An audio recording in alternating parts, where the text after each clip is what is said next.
Assalamualaikum warahmatullahi wabarakatuh.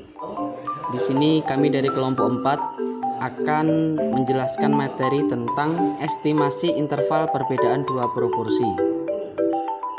Yang mana materi tersebut akan dijelaskan oleh yang pertama Ramadhani Lailatul Fitriani.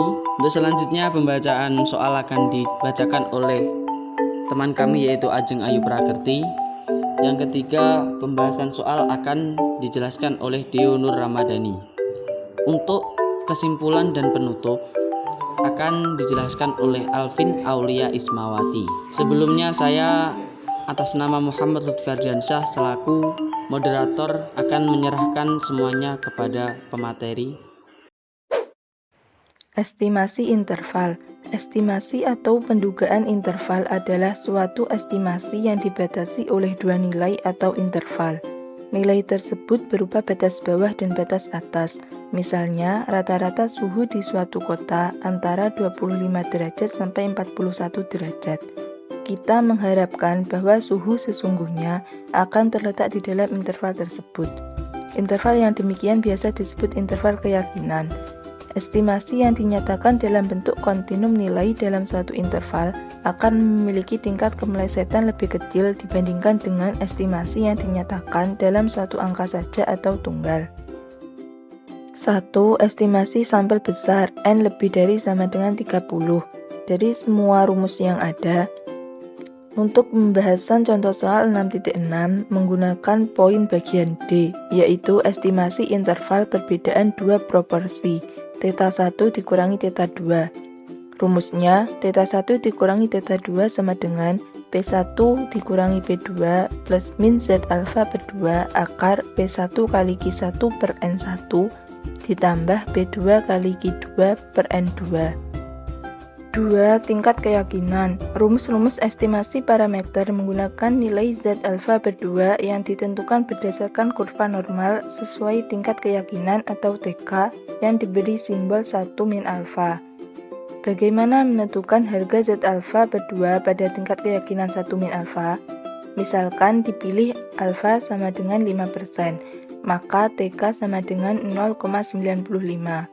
Begitu pula alfa sama dengan 1%, maka TK sama dengan 0,99. Perhitungan dilakukan sebagai berikut. Gambar pertama, TK sama dengan 95%. Untuk daerah kritis di sebelah kanan, yaitu Z alfa per 2, kita tinggal masukkan alfa sama dengan 5%, sehingga nilai kritisnya yaitu 2,5%. Untuk daerah kritis sebelah kiri, yaitu Z alfa per 2, kita masukkan alfa sama dengan 5%, sehingga nilai kritisnya yaitu 2,5%. Maka kedua daerah kritis mempunyai nilai yang sama, yaitu 2,5%. Begitupun untuk gambar 2, seperti pada gambar 1.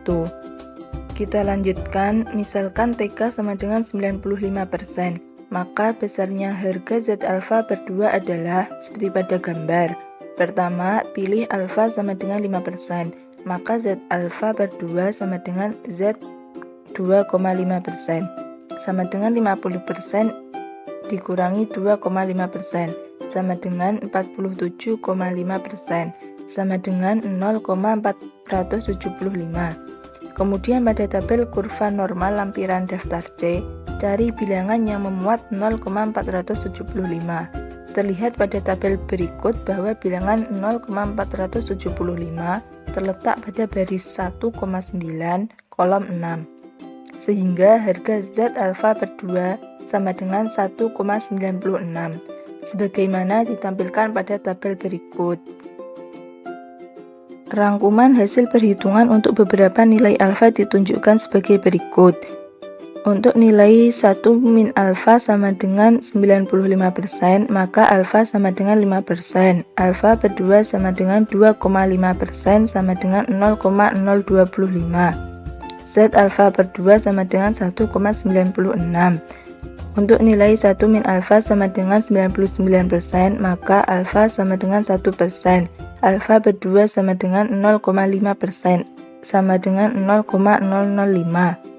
Z alfa per 2 sama dengan 2,57. Untuk nilai 1 min alfa sama dengan 90%, maka alfa sama dengan 10%. Alfa per 2 sama dengan 5%, sama dengan 0,050. Z alfa per 2 sama dengan 1,65, dan seterusnya. Contoh soal 6.6. Suatu lembaga melakukan survei di dua wilayah, yakni wilayah 1 dan wilayah 2 untuk mempelajari apakah terdapat perbedaan persentase penduduk yang setuju dengan diberlakukannya kebijakan pilkada secara langsung. Untuk keperluan tersebut telah diambil sampel acak masing-masing sebanyak 180 orang di kedua wilayah tersebut untuk diwawancarai. Dari wilayah 1 terdapat 90 orang setuju, dan wilayah 2 terdapat 85 orang setuju.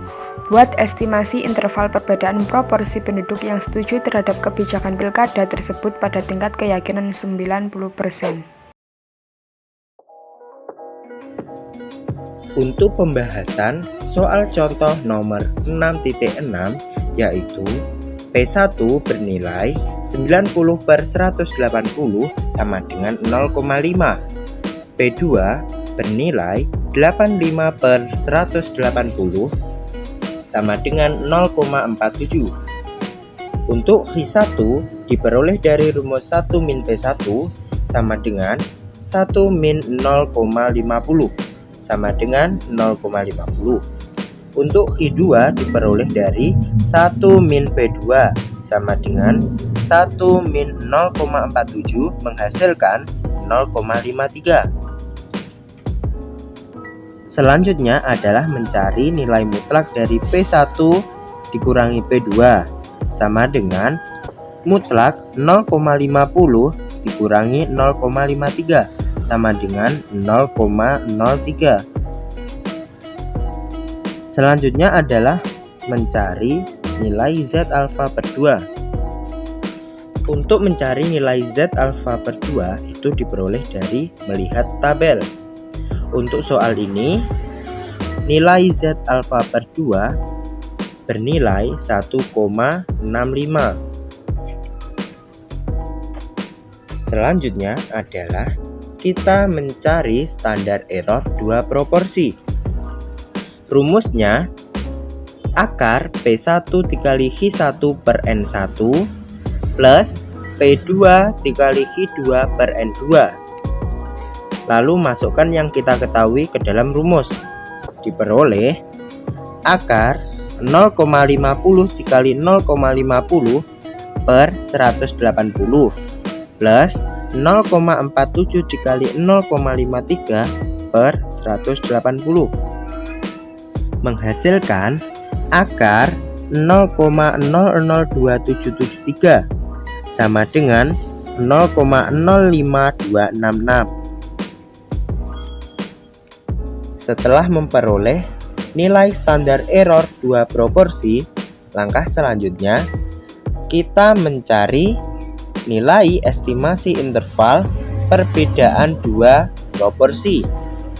Rumusnya P1 dikurangi P2 plus minus Z alfa per 2 dikali akar P1 dikali H1 per N1 plus P2 dikali H2 per N2. Estimasi interval perbedaan dua proporsi sama dengan 0,03 plus minus 1,65 dikali 0,05266 sama dengan 0,03 plus minus 0,0869 menghasilkan minus 0,027 dikurangi 0,157 atau negatif 0,027 kurang dari estimasi interval perbedaan dua proporsi kurang dari 0,157. Jadi, interval antara negatif 2,7% dan 15,7% akan memuat perbedaan persentase kesetujuan penduduk pada tingkat keyakinan 90%. Sekian penjelasan dari kelompok kami. Semoga penjelasannya mudah dipahami oleh teman-teman. Kurang lebihnya kami mohon maaf. Wassalamualaikum warahmatullahi wabarakatuh.